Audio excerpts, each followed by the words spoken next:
Welcome to Duel Links From Scratch. This is a brand new experiment I'm doing to see just how far towards a meta deck you can get from being entirely free to play, but also with a time limit of around 1 hour of game time per day. Now, not everyone is a 24/7 hardcore event grinder, so we're going to have to use our time wisely to get the most value out of our gaming. I'll also be involving you, the community, throughout this journey, so keep an eye on the channel on the community tab, make sure you're subscribed so you can help make this series easier or a lot harder for me as you so choose. Our goal is of course to reach the elusive King of Games title, but also should it interest you guys to compete in one of Duel Links Meta's top tier tournaments and see just how far we can get. It's going to be an exciting journey, I'm sure. But before we get into the episode, a big thank you to my brand new YouTube members, Zenith and Jigsaw. Big thanks to you for supporting the channel from as little as $1 per month. Anyway, let's dive into Duel Links From Scratch, episode 3. So it is a new week and we currently have a brand new event live in Duel Links, Taya Gardner's Reminiscence of the Future. The best Dark Dimensions world redesign is finally here, and she's going to be unlockable in just a few days time, bringing us a brand new Dark Dimension Guard animation, witchcraft support, and a few skills that are rather lackluster to say the least. However, with Taya's arrival, the Astro Roaming event is coming to an end, much to everyone's delight. This week I think we're going to focus on our overall account progression rather than specifically on our Dark Dimension deck. That means getting multiple characters to level 10 for those extra 50 gems, and leaving Arcana behind for the moment because our third Magician's Rod is an inevitability at this point.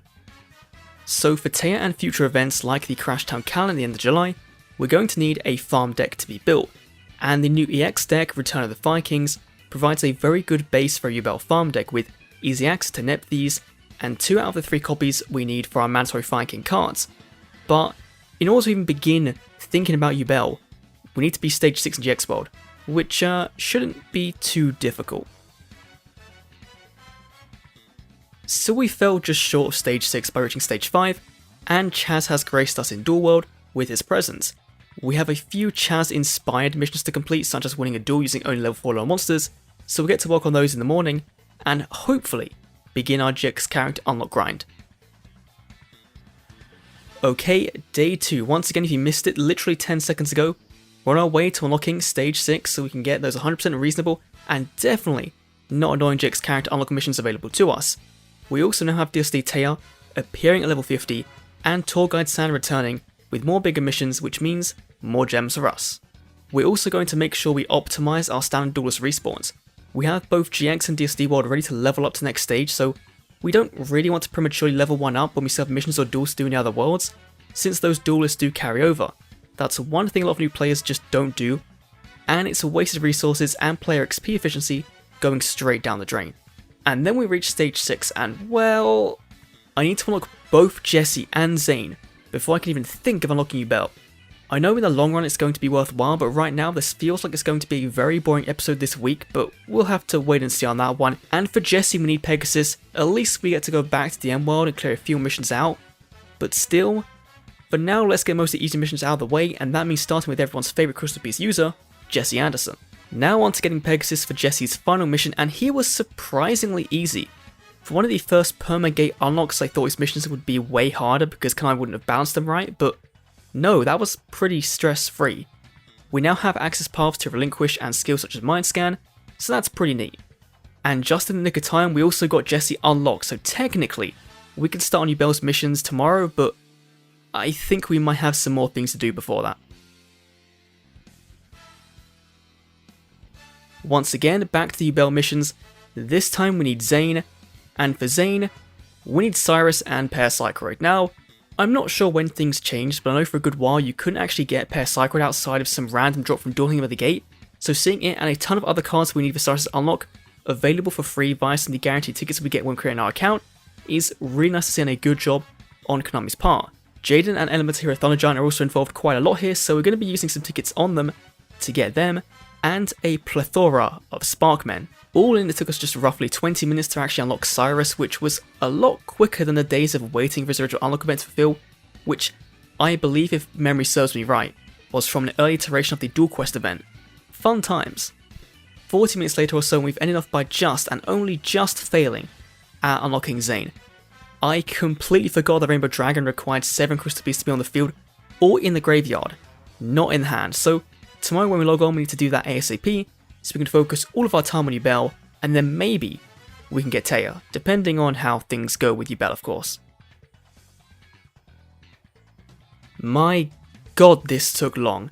Zane was a massive hassle, and yes, I finally used our dream ticket on your guys' suggestion from last week's episode, Wall of D.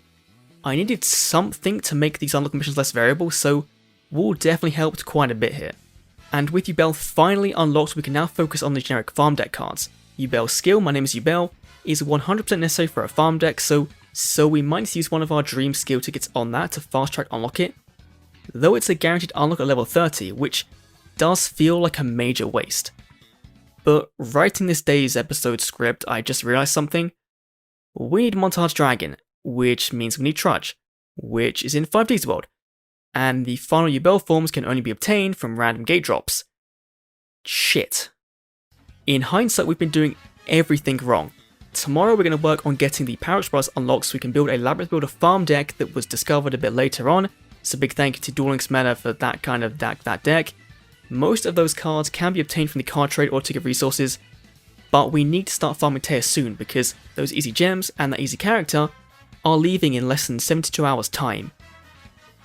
So we managed to finish off our Power Bros missions and used our dream skill to get on Labyrinth Builder since that's a 10-fold better investment than the Yubel skill, and 100 times so right now because we literally have 2 hours left of game time.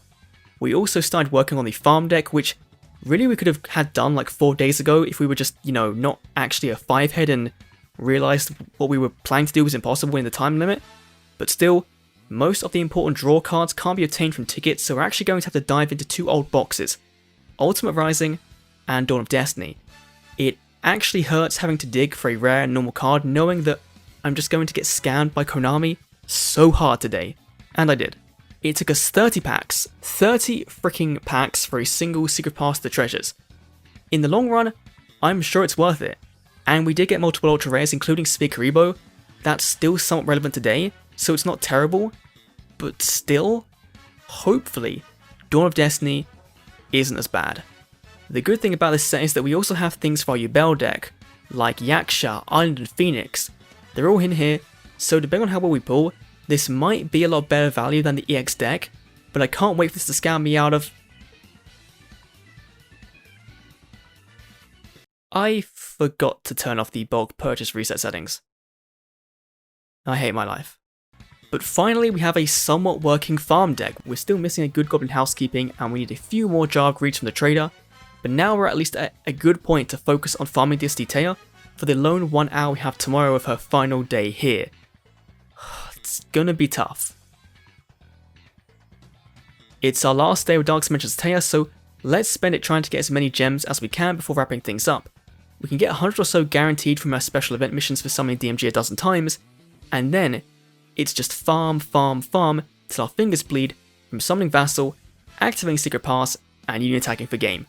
I'll see you all tomorrow for the live pack opening with hopefully a somewhat reasonable amount of gems. We'll have to see. So it is the end of the week and we're in Duel Links live for our pack opening. Now we do have a brand new event live in the game. We have the Turbo Duel GP, which means that every day we can get 50 gems by dueling 3 times.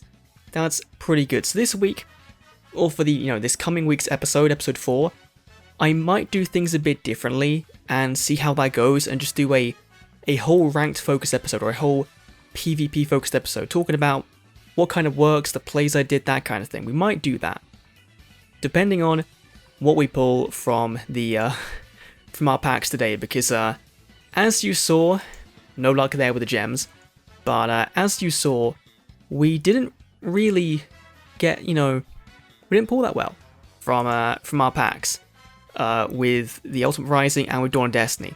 Like, if I go down to Dawn of Destiny now and see just how much we lost, like, we've got 2 copies of Phoenix and Mepthys, which we didn't want, and we only have 1 copy of Viking Island. So we kind of got screwed there, but we're going to go in for the last part of the video and do our, where is the box? It is Future Horizon. We're currently, how many packs deep we're in? We're 40 packs deep in. So hopefully we'll see a circle. Now, we're going to trust the 10 pack. We're going to trust it and see what happens.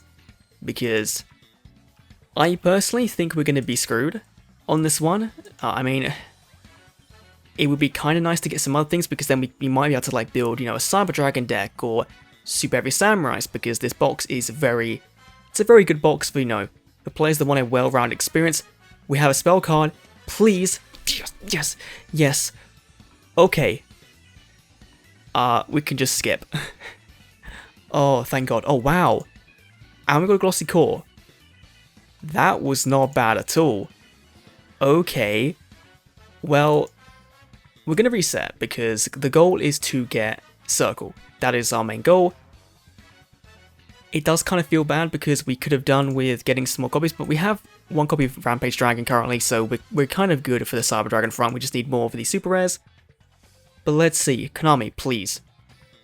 Please, give me the luck. Give me another Circle in this. That would be insane. 3 Kribos.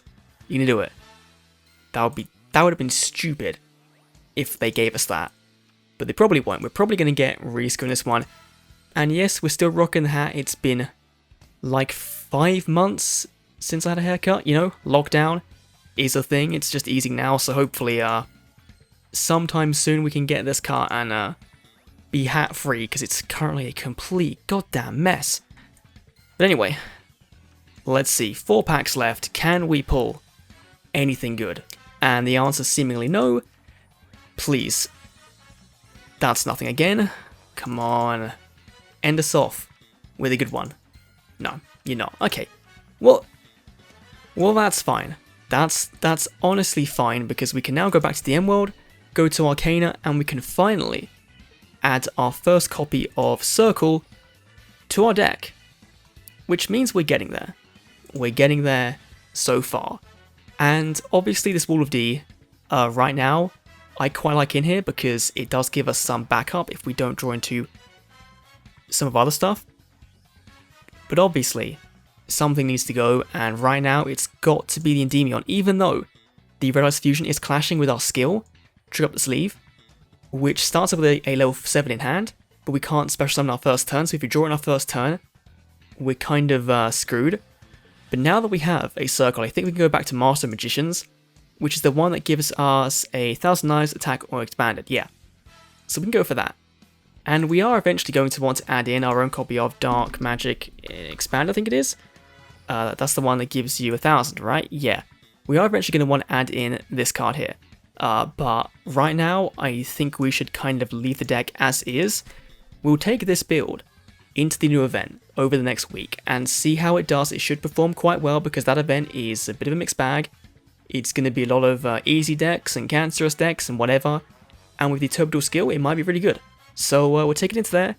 We'll rank up, get some ranked duel tickets, which might be able to help out our farm decks, that kind of thing. So that should be pretty cool.